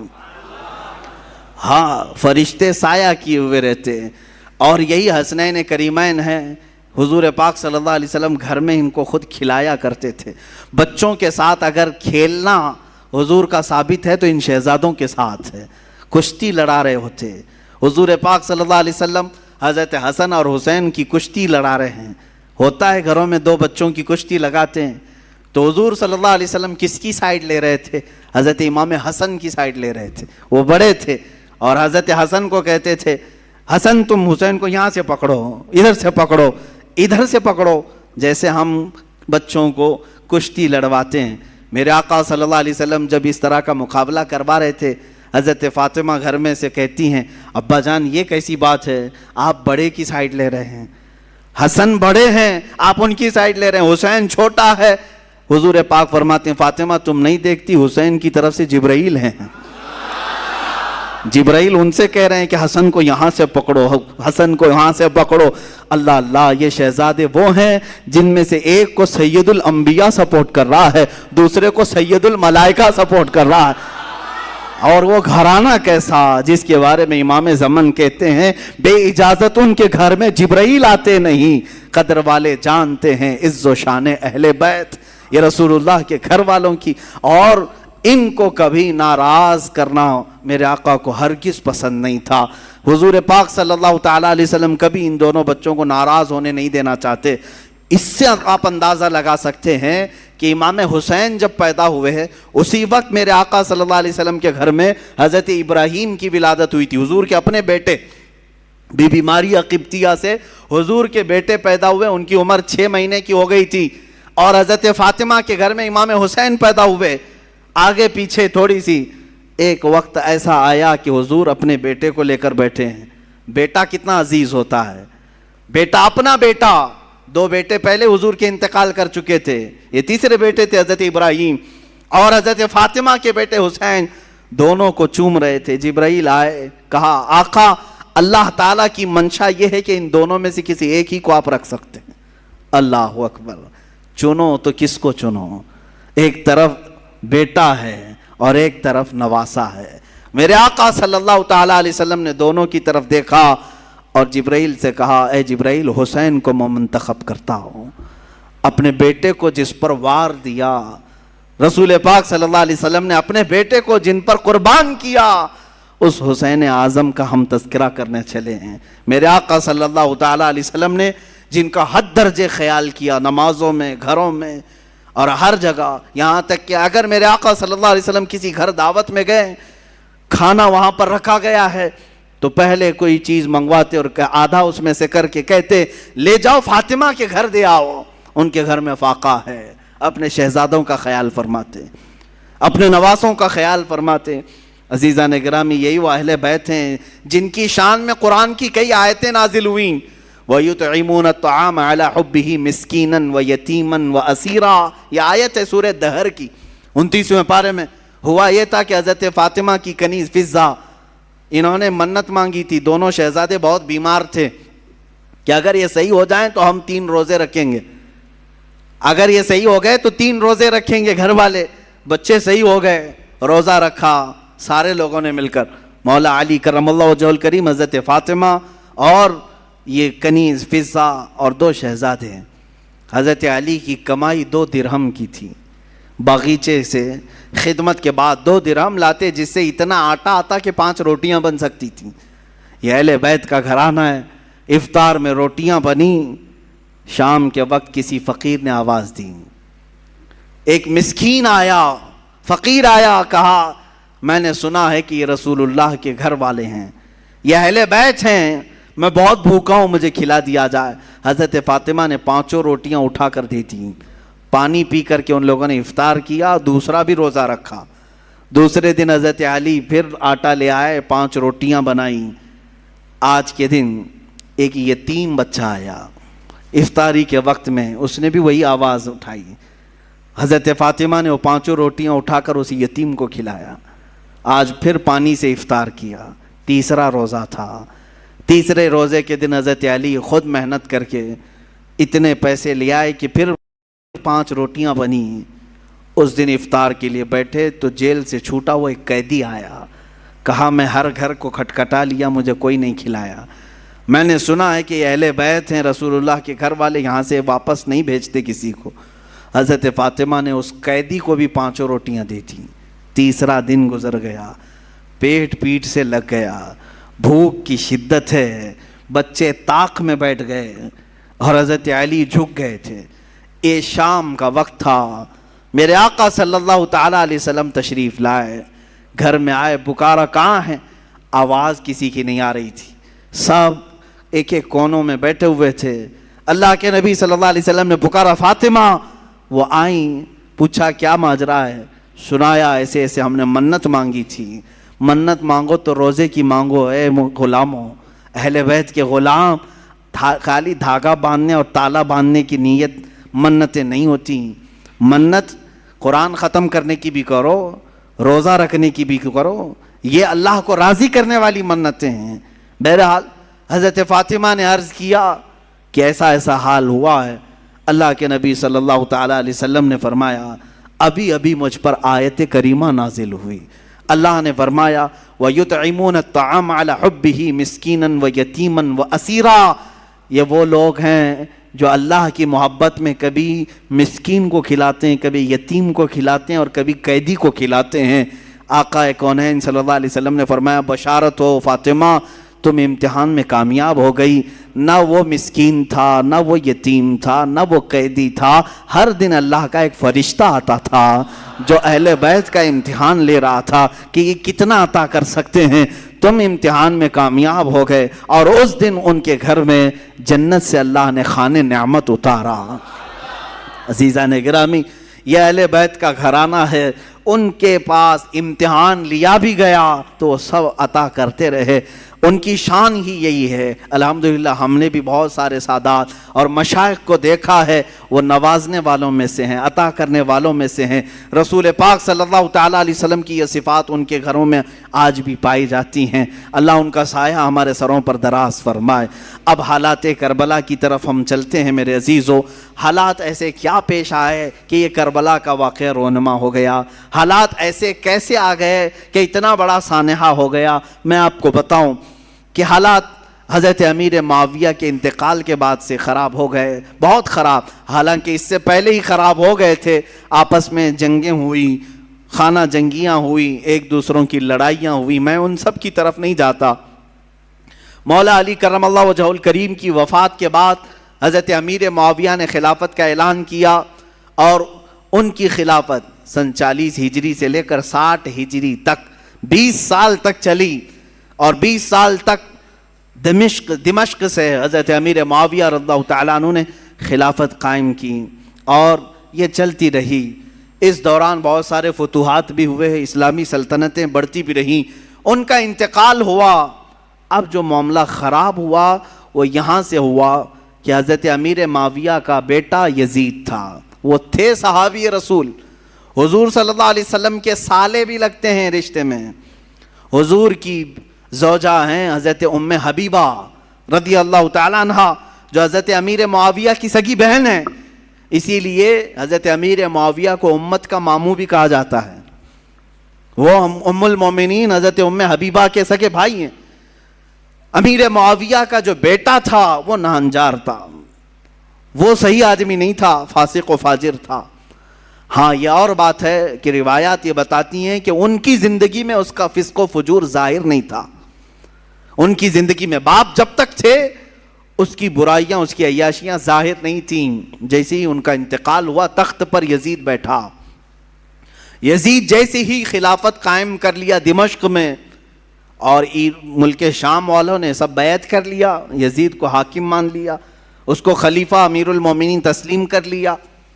لیکن جو صحابہ تھے، بڑے صحابہ، انہیں معلوم تھا اس کے حالات خراب ہیں، یہ اچھا آدمی نہیں ہے۔ اس کا شراب پینا بھی ثابت تھا، اس کا نماز ترک کرنا بھی ثابت تھا، دن بھر اس کا بندروں سے اور جانوروں سے کھیلنا بھی ثابت تھا۔ یہ سب چیزیں جنہوں نے دیکھا ہے، کیا اسے اپنا حاکم تسلیم کر لیں گے؟ یہ ہمارا زمانہ نہیں ہے جو ہم کسی پاگل کو بھی حاکم تسلیم کر لیتے ہیں۔ ہاں، یہاں کسی ڈمرو بجانے والے کو بھی ہم بٹھا لیتے ہیں، گدھے کو بھی سر پہ بٹھا لیتے ہیں۔ یہ زمانہ نہیں تھا، وہ صحابہ کا زمانہ تھا، وہ تابعین کا زمانہ تھا۔ وہاں نماز ترک کرنے والے کو بھی حاکم نہیں بنایا جاتا۔ تو یہی معاملہ ہو گیا۔ یزید کی خلافت کا اعلان ہونے کے بعد صحابہ میں آپس میں یہ باتیں گردش کرنے لگ گئی کہ آخر اس کو کیسے تسلیم کیا جائے۔ اس وقت جو خلافت کے امیدوار تھے، جو اہل تھے، وہ اور بھی صحابہ تھے، جیسے مکہ مکرمہ میں حضرت عبداللہ بن زبیر رضی اللہ تعالیٰ، یہ حضرت زبیر کے بیٹے، حضرت ابوبکر صدیق کے نواسے، حضرت اسماء کے بیٹے حضرت عبداللہ، یہ مکہ میں تھے، وہ بھی خلافت کے اہل تھے۔ مدینہ طیبہ میں حضرت امام حسین رضی اللہ تعالیٰ عنہ تھے، اور حضرت عبداللہ ابن عمر بھی تھے، حضرت عبداللہ ابن عباس بھی تھے، حضرت عباس حضور کے چچا کے بیٹے۔ یہ بڑے صحابہ موجود تھے اس وقت۔ لیکن یزید نہ صحابی ہے، نہ حضور کی زندگی میں کبھی رہا ہے۔ حضور کی وفات کے 15 سال بعد تقریباً وہ پیدا ہوا ہے، 25 ہجری میں۔ اس کو جب خلیفہ بنایا گیا تو ظاہر سی بات ہے معاملات خراب ہو گئے۔ اب یزید نے طاقت کے بل بوتے، اپنے سورس کے بل بوتے اپنی خلافت کو قائم کرنا شروع کیا۔ اب اسے خطرہ جو تھا وہی مکہ سے تھا، مدینے سے تھا، اور کوفہ سے تھا۔ کوفہ میں حضرت علی کے چاہنے والے بہت لوگ تھے۔ کوفہ حضرت علی کے محبین کا ایک مرکز تھا پہلے سے، اگرچہ ان لوگوں نے پہلے بھی دھوکہ دیا ہے۔ حضرت علی کا انتقال بھی کوفہ میں ہوا، حضرت امام حسن کا بھی زہر دیا گیا کوفہ میں، یہ سب حالات ہوئے۔ لیکن وہاں چاہنے والوں کی کثرت بھی بہت تھی، اور اکثر ایسا ہوتا ہے کہ آج بھی چاہنے والے بہت ہوتے ہیں لیکن کچھ غداری کرنے والے ہوتے ہیں، تو ان کو آج بھی کوفہ سے جوڑا جاتا ہے کہ کوفی تو نہیں ہے، یہ مسل مشہور ہو گئی۔ تو امام حسین مدینہ میں تھے، عبداللہ بن زبیر مکہ میں تھے۔ یہ ان جگہوں پر سے خطرہ لاحق تھا کس کو؟ یزید کو، کہ اگر یہ لوگ بغاوت کر گئے، یہ لوگ اگر میری خلافت کو تسلیم نہیں کیے، تو ایک بہت بڑا طبقہ مسلمانوں کا ان کی طرف چلا جائے گا، اور پھر میری خلافت کو قائم کرنا بہت مشکل ہو جائے گا۔ اور اس کے جتنے مشیر تھے وہ سب کے سب عیاش قسم کے تھے۔ ایک بات یاد رکھیں، کبھی حاکم ڈینجر بنتا ہے تو اس کے مشیروں کی وجہ سے۔ مشورے دینے والے اگر بہت خطرناک ہوں تو حاکم بھی بہت خطرناک بن جاتا ہے، ایسے اکثر ہوا ہے۔ تو یزید کے جو مشیر تھے وہ سب ظالم تھے، مشورے بہت بھیانک قسم کے دیتے تھے۔ ان کے مشوروں کی وجہ سے ہی تو کربلا ہو گیا۔ یزید فوج کی فوج بھیجتا رہا۔ حسین اعظم اس وقت تک مدینہ طیبہ میں تھے، سیدنا امام علی مقام مدینہ طیبہ میں تھے، ان کا گھر مدینہ میں تھا، اہل بیت خاندان سب مدینہ میں رہ رہے تھے۔ اب یزید نے اپنا گورنر وہاں پر مدینہ طیبہ میں مقرر کیا، اور سب سے پہلے بیعت لینے کے لیے مدینہ بھیجا، اور وہاں کے گورنر سے کہا حسین کو بلاؤ، عبداللہ بن عمر کو بلاؤ، اور جو مدینہ میں بڑے صحابہ ہیں ان کو بلاؤ، اور ان سے میری بیعت لے لو، اور کہو کہ یزید امیر المومنین ہے، خلیفۃ المسلمین ہے۔ گورنر کو جیسے ہی آرڈر آیا، ان تینوں کو بلایا اس نے، اس میں امام حسین بھی تھے۔ گورنر نے کہا خلافت قائم ہو چکی ہے دمشق میں، آپ حضرات تسلیم کر لیں، آپ یزید کو خلیفہ مان لیں۔ حضرت امام حسین فوراً کھڑے ہو گئے، کیا تم مجھ سے ایسے کو خلیفہ ماننے کو کہتے ہو جس کی نمازوں کا کوئی ٹھکانہ نہیں، جو عیاش ہے، فسق و فجور میں مبتلا ہے، جو عورتوں کا دل دادا ہے؟ میں ہرگز تسلیم نہیں کرتا۔ آپ اٹھ کر کے چلے گئے۔ اس کے بعد جب یہ بات یزید کو پتہ چلی تو گورنر کو سخت آرڈر آیا کہ یا تو ان کی بیعت لے لو یا تو پھر ان کو قتل کر ڈالو. اتنا سخت حکم آیا تو جو گورنر تھا مدینے کا اس نے امام حسین کو بلایا اور کہا میں نہیں چاہتا کہ رسول اللہ کے گھر والوں کے ساتھ میں سختی کروں اور مجھے میری نوکری کی بھی فکر ہے. میں اگر آپ کے ساتھ سختی کے ساتھ معاملہ نہ کروں تو یزید مجھے مار ڈالے گا, بیچ کا کوئی راستہ نکالیں. تو امام حسین نے کہا ٹھیک ہے, میں بیچ کا راستہ یہ نکالتا ہوں کہ میں مدینے سے نکل جاتا ہوں, میں مدینہ طیبہ سے ہی نکل جاتا ہوں تاکہ تجھے کوئی سختی وہ نہ کر سکے. اس نے گورنر نے کہا ٹھیک ہے آپ یہ کام کر سکتے ہیں. سیدنا امام حسین رات کے وقت اپنے گھر والوں کے پاس آتے ہیں. یہاں سے شروع ہوتی ہے داستان. اپنے گھر والوں سے کہتے ہیں آؤ اب ہمارے لیے مدینہ تنگ ہو گیا ہے, یزید کی سختیاں بڑھتی چلی جائیں گی, اس کے ظلم کی داستانیں اب رقم ہونا شروع ہو چکی ہیں. اپنے گھر والوں سے کہا ہم سب ہجرت کر رہے ہیں مدینہ طیبہ سے. سب نے پوچھا کہاں جا رہے ہیں؟ کہا مکہ مکرمہ جائیں گے, وہاں جا کر کے حرم کعبہ میں رہیں گے. حرم کعبہ میں کوئی جنگ و جدال نہیں کر سکتا, قتل و قتال نہیں کر سکتا, حرم کعبہ میں جا کر رہیں گے. آپ اندازہ کریں رسول پاک نے ہجرت کر کے مکہ کو چھوڑ کر مدینہ آباد کیا. ان کے نواسے کے ساتھ ایسا معاملہ پیش آ رہا ہے کہ انہیں مدینے سے ہجرت کر کے مکہ جانا پڑ رہا ہے. رات کے وقت اپنے گھر والوں کو اٹھایا اور جتنے لوگ تیار ہوئے ہیں اس میں اپنے عزیز خاندان کے لوگ تھے. مدینے سے پہلے کچھ ہی لوگ تیار ہوئے. آپ کی 2 بیویاں ساتھ میں تھیں, آپ کے شیرخوار بچے حضرت علی اصغر, آپ کے جوان بیٹے حضرت علی اکبر, آپ کے بھتیجے حضرت امام قاسم اور آپ کی بھتیجی اور آپ کی اپنی بڑی بیٹی حضرت سکینہ رضی اللہ تعالیٰ عنہا. یہ سب گھر والوں کا ایک قافلہ نکلا. پہلے تو یہ لوگ 12-15 کی تعداد میں تھے اور صبح کا وقت تھا جب مدینے سے یہ قافلہ نکلنے کو تیار ہوا.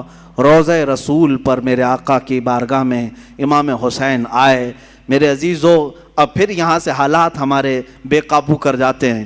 میں یہ چاہتا ہوں کہ اس بار کے بیانات میں اب ہم رونے دھونے کو فوقیت نہ دیں. غم حسین تو تڑپاتا ضرور ہے لیکن ہم اپنے جذبوں کو جوان رکھنا چاہتے ہیں اور ہم چاہتے ہیں کہ اب حسینی کردار ادا کرنے کا وقت آ جائے. ہمارے جوانوں میں پھر وہ غیرت بیدار ہو جائے کہ ہم دین کی خاطر ہر مصیبت کو اور مشقت کو اٹھانے کے لیے تیار ہو جائیں. حسین اعظم روضہ رسول پر آئے, میرے آقا صلی اللہ علیہ وسلم کو سلام پیش کیا اور درد بھری آواز سے کہا یا رسول اللہ یا ابتا, اے میرے باپ.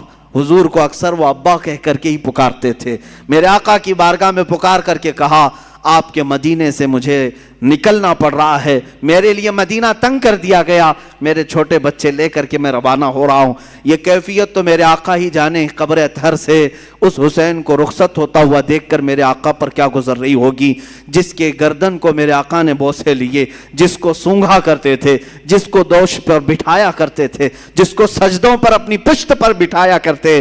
اس حسین کی رخصتی یقیناً غم کا ماحول تو تھا. میرے آقا صلی اللہ علیہ وسلم کے روضہ اطہر سے نکل کر سیدہ کائنات فاطمہ الزہرا رضی اللہ تعالیٰ عنہا جو جنت البقیع میں دفن تھیں ان کے روضے پر آئے. اپنی ماں کی تربت پر آپ نے لپٹ کر کے رویا اور رخصتی کی اجازت مانگی اور کہا آپ کا حسین اگر مدینہ چھوڑ رہا ہے تو صرف اس لیے کہ رسول اللہ کا یہ مدینہ خون سے آلودہ نہ ہو, مسلمانوں کا خون نہ بہے. میں مسلمانوں کا خون بہنا نہیں دیکھنا چاہتا اور مدینے کی حرمت کو پامال ہونے نہیں دینا چاہتا, مجھے اجازت دی جائے. حسین اعظم نے اپنی ماں سے اجازت لی, اپنے چھوٹے بچوں کا ایک قافلہ لے کر نکل پڑے. میرے عزیزوں گھر والوں کا قافلہ جب مدینہ چھوڑ رہا ہے کیا کیفیت ہوتی ہے.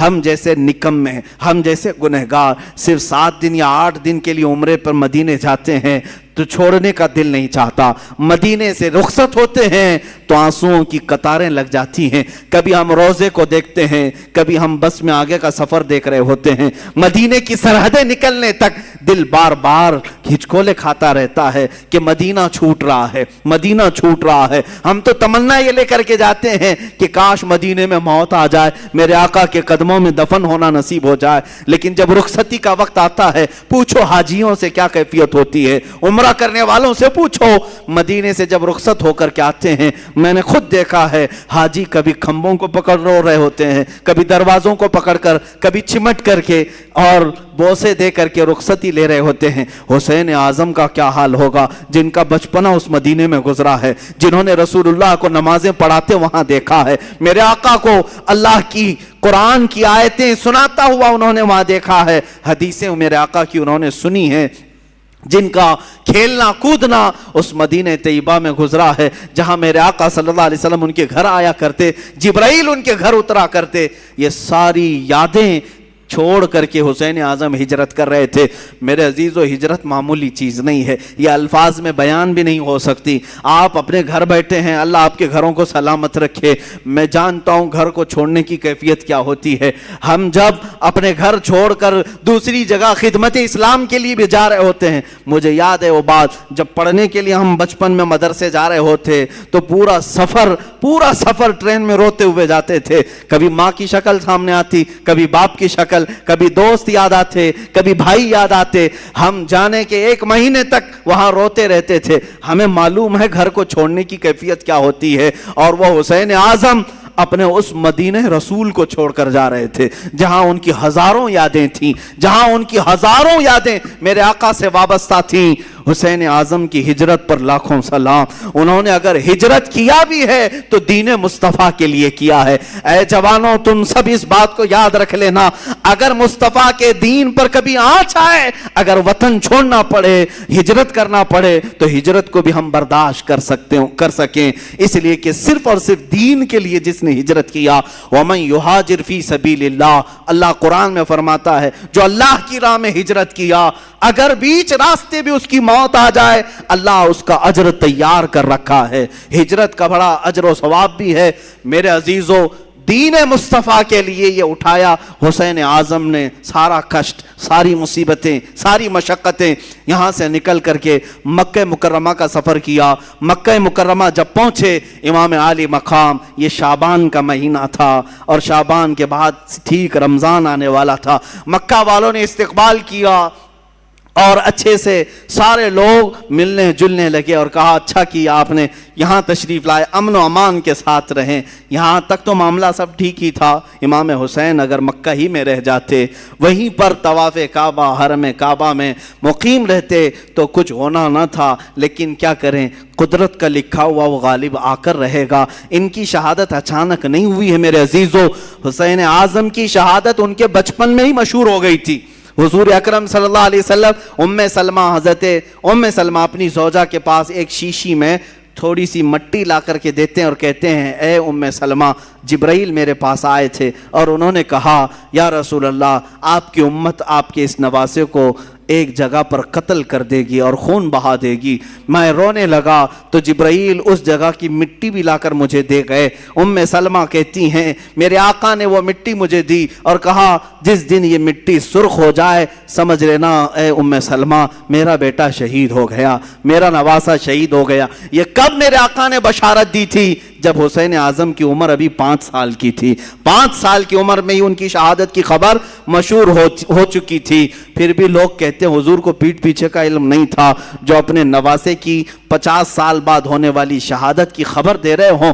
میرے آقا صلی اللہ علیہ وسلم غیب دان نبی ہیں. آقا کونین صلی اللہ علیہ وسلم نے فرمایا تھا اور قدرت کا لکھا غالبانہ تھا. رمضان کا مہینہ چل رہا تھا.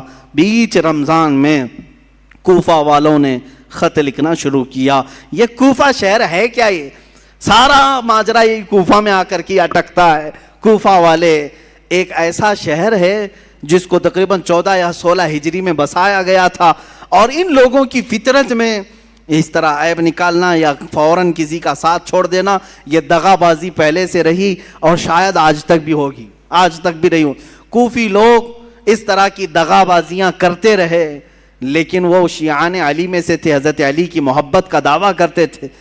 تو حضرت امام حسین کا مدینے سے ہجرت کر کے مکہ آنا جیسے ان کو پتہ چل گیا کہ امام حسین نے یزید کی بیعت نہیں مانی, تو کوفہ والے بھی یزید کو نہیں مانتے تھے.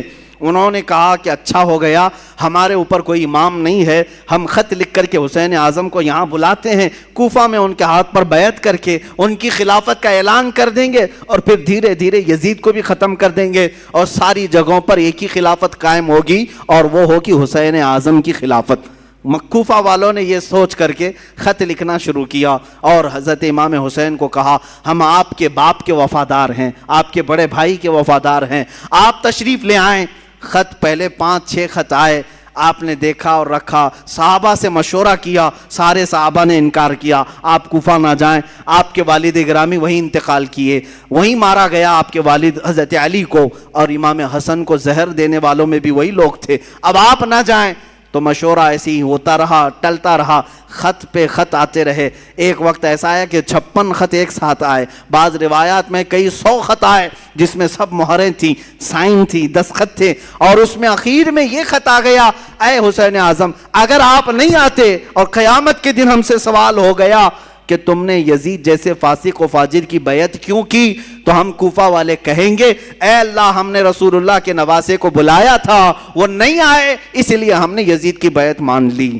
حسین اعظم کو یہ بات بہت لگ گئی، کہا ان لوگوں نے تو ایسی بات رکھ دی ہے، قیامت کے دن اگر مولا مجھ سے سوال کر لے کہ حسین تم اہل تھے خلافت کے اور لوگ بلا بھی رہے تھے، تم نے ان کو یزید جیسے فاسق و فاجر کے حوالے چھوڑ کر مکہ میں امن و امان کیوں لے لیا، تمہیں جانا چاہیے تھا، میں کیا جواب دوں گا اللہ کی بارگاہ میں؟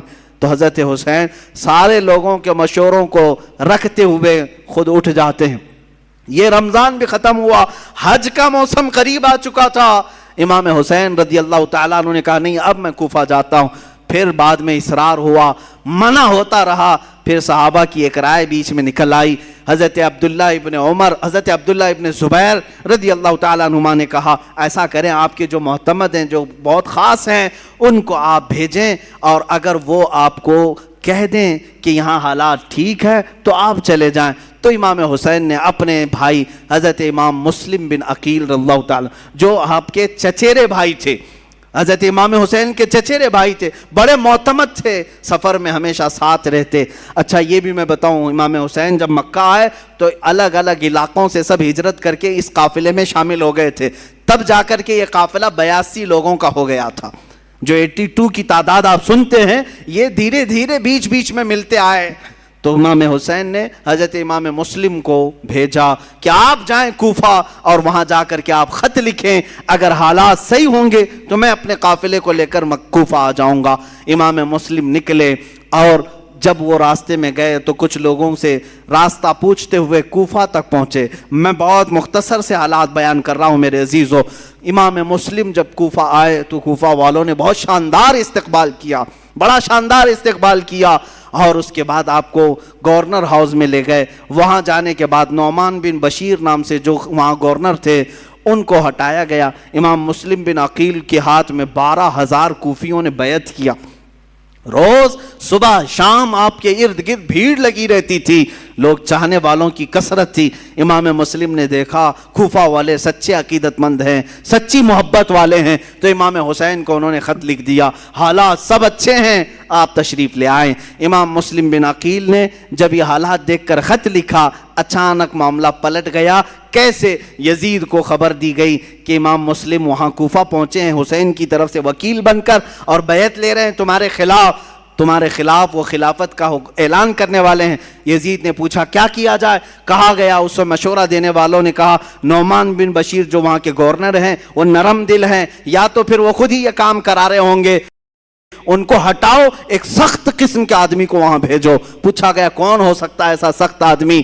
تو سارے لوگوں نے عبید اللہ ابن زیاد کا نام لیا، جو ایک زانیہ کا بیٹا تھا اور بڑا ہی سخت قسم کا آدمی تھا، رحم نام کی کوئی چیز ہی نہیں تھی۔ ابن زیاد یہ بصرہ میں رہتا تھا، یزید نے اس کو گورنر بنا کر کوفہ بھیجا۔ وہ چوری سے کوفہ میں آیا، گورنر ہاؤس میں داخل ہو گیا، رات کے وقت آیا، کوفہ والوں کو معلوم نہیں ہوا۔ اچانک آتے ہی اس نے گورنر ہاؤس پر کھڑے ہو کر اعلان کیا، میں خلیفۃ المسلمین یزید کی طرف سے گورنر بن کر کے آیا ہوں، نعمان بن بشیر بھی نہیں، مسلم بن عقیل بھی نہیں، اب تم سب کے سب یزید کی بیعت کرو۔ سب لوگ بھڑک گئے، بپھر گئے، سب گورنر ہاؤس کا احاطہ کیے، لیکن یہ چالاک عیار آدمی نے کوفہ کے معزز خاندانوں میں سے کچھ لوگوں کو گرفتار کر کے اپنے گورنر ہاؤس میں بند کیا تھا، اور 10-12 لوگ ایسے تھے جن کو قید کر کے رکھا تھا۔ امام مسلم کے ساتھ 10,000 لوگ آئے، گورنر ہاؤس کے اطراف گھیرا کیا، تو مسلم بن عقیل کی اس کیفیت کو دیکھ کر اس ابن زیاد نے یہاں پر جو موجود 12 لوگ تھے ان کو چھتوں پر کھڑا کیا اور کہا تمہارے خاندانوں کو ہٹنے کا حکم دے دو، جو بھی مسلم بن عقیل کے ساتھ ہیں ان سے کہہ دو کہ وہ سب گھر چلے جائیں ورنہ میں تم سب کا قتل کر دوں گا۔ وہ ڈر گئے، چھت پر کھڑے ہو کر اپنے اپنے خاندانوں سے کہنے لگے تم سب کے سب چھوڑ دو، چلے جاؤ، ابن زیاد سخت آدمی ہے، یزید کی فوج آ سکتی ہے، فلاں فلاں۔ ان کی باتوں میں آ کر کے خاندان بکھرتے چلے گئے، امام مسلم بن عقیل کا ساتھ چھوڑنے لگے۔ اتنا ہونے کے بعد کل کی صبح جو آتی ہے، امام مسلم بن عقیل فجر کی نماز میں حاضر ہوتے ہیں تو دیکھا آپ کے پیچھے آپ کے بچوں کے سوا کوئی نہیں ہے، کوفہ والے کوئی نہیں ہے۔ یہ وقت کا بڑا عالمیہ ہے جب کسی امام وقت کو چھوڑ دیا جاتا ہے۔ عزیزان گرامی، یہ وقت ہمیشہ آتا رہتا ہے اور ہمیں بتاتا رہتا ہے لوگوں کے چھوڑ دینے سے دین رکتا کبھی نہیں ہے۔ اگر کوفہ والے دھوکہ کیے تھے امام مسلم کے ساتھ تو دین ختم کبھی نہیں ہوا، دھوکہ کیا اور لعنت قیامت تک اپنے سروں پر لے لیا، لیکن دین تو پھلتا پھولتا ہی رہا۔ آج بھی میں کہتا ہوں دین کا کام اگر تم کرنے کے لیے کھڑے ہو گئے، اگر کسی نے تمہارا ساتھ چھوڑ دیا تو وہ لعنت کا شکار ہوگا، دین تو کبھی نہیں رکے گا، تمہارے ساتھ دین کا نام قیامت تک رہے گا۔ عزیزان گرامی، میں وقت کی قلت کی وجہ سے اب اپنی گفتگو کو ختم کرتا ہوں، باقی کا واقعہ کل عرض کروں گا۔ امام مسلم بن عقیل رضی اللہ تعالیٰ عنہ کو تنہا پا کر کے ایک ہانی بن عروہ نام سے شخص تھے، وہ بڑے معزز تھے، انہوں نے پناہ دیا اپنے گھر میں۔ ابن زیاد کو خبر لگی تو ہانی بن عروہ 80 سال کے تھے، ان کو بلایا اور گورنر ہاؤس میں اوپر سے انہیں ڈھکیل کر کے قتل کر دیا۔ جنہوں نے امام مسلم بن عقیل کو پناہ دیا تھا ان کا قتل کر دیا۔ پورے کوفہ میں بڑے بڑے لوگوں کا قتل کر کے لاشوں کو لٹکایا۔ یہی تو موب لنچنگ کی ویڈیو جو کی جاتی ہیں آج، ڈرانے کے لیے، بھائے دکھانے کے لیے، کہ مسلم بن عقیل کے ساتھ یہی کیا گیا تھا، بڑے بڑے سرداروں کا قتل کر کے ان کی لاشوں کو لٹکا کر کے لوگوں کو ڈرایا جاتا تھا، دیکھو اگر تم بھی باز نہیں آئے یہی حال تمہارے ساتھ بھی ہوگا، ایسی لٹکائی جائے گی لاشیں۔ عزیزان گرامی، جو حسینی ہوتے ہیں وہ اس طرح کی موب لنچنگ سے کبھی ڈرتے نہیں ہیں، خوف نہیں کھاتے ہیں۔ آج بھی یہی کیا جا رہا ہے، جگہ جگہ پر مسلمانوں کو مار کر کے ان کی ویڈیو وائرل کی جاتی ہے۔ خوف نہ کھانا ہے مسلمانوں، جو مارے جائیں گے وہ شہادت کا مقام پائیں گے انشاءاللہ، اور جو ظلماً قتل کیے جائیں گے وہ جام شہادت نوش کریں گے، اور باقی رہنے والے خوف اپنے دل سے نکالیں۔ اگر ہمارے 1000 ٹکڑے بھی ہو جائیں تو اسلام کے درخت کو کوئی آنچ نہیں آ سکتی۔ اس کی حفاظت تو اللہ نے اپنے ذمہ کرم پر لیا۔ وہ وقت بھی آیا جب امام مسلم بن عقیل کو گرفتار کر کے ابن زیاد نے گورنر ہاؤس میں قتل کر دیا۔ انا للہ و انا الیہ راجعون۔ میں واقعے کو بہت مختصر سے عرض کر رہا ہوں۔ دوسرے دن آپ کی شہادت کے بعد جو کوفہ کے حالات ہوئے وہ بہت خطرناک حالات، سب ابن زیاد کے ہو گئے، سب یزید کے ہو گئے۔ پھر امام حسین کو خبر دینے والا کوئی نہیں تھا، وہ مظلوم امام، وہ میرے آقا کا سبط، وہ رسول اللہ کے نواسے، ان کو پتہ نہیں چلا، لیکن آپ سفر کے لیے نکل پڑے۔ پہلا خط پا کر کے ہی وہ کوفہ کے لیے نکل پڑے تھے، اور بیچ راستے میں ہی وہ کربلا کا میدان آتا ہے۔ انشاءاللہ العزیز کربلا کے جو خونی مناظر ہیں وہ کل عرض کیے جائیں گے۔ اللہ اہل بیت کی ان قربانیوں کو قبول فرمائے، ان کی قربانیوں کے صدقے مولا ہم سب کے جذبوں کو جوان فرمائے، مولا ہمارے اندر سے بزدلیوں کو دور کرے، اللہ تعالی ہمارے بازوؤں میں قوت حیدری عطا فرمائے، حسین اعظم کی شجاعت عطا فرمائے، حسن مجتبیٰ کی اللہ تعالی ہمیں سیادت عطا فرمائے۔ اے رب ذوالجلال، کربلا سننے والے جتنے ہیں ان سب کو مولا کربلا کے صدقے تمام آفات و بلیات سے محفوظ فرما دے، ہمارے گھروں کو ہر طرح کی آفات و بلیات سے محفوظ فرما۔ وصلی اللہ تعالی علی خیر خلقہ محمد وآلہ واصحابہ اجمعین، وآخر دعوانا ان الحمد للہ رب العالمین۔ کل انشاءاللہ العزیز آخری محفل ہوگی اور شہیدان کربلا کے ناموں کی تلاوت کے ساتھ فاتحہ خوانی پر مجلس کا اختتام ہوگا انشاءاللہ۔ سلام۔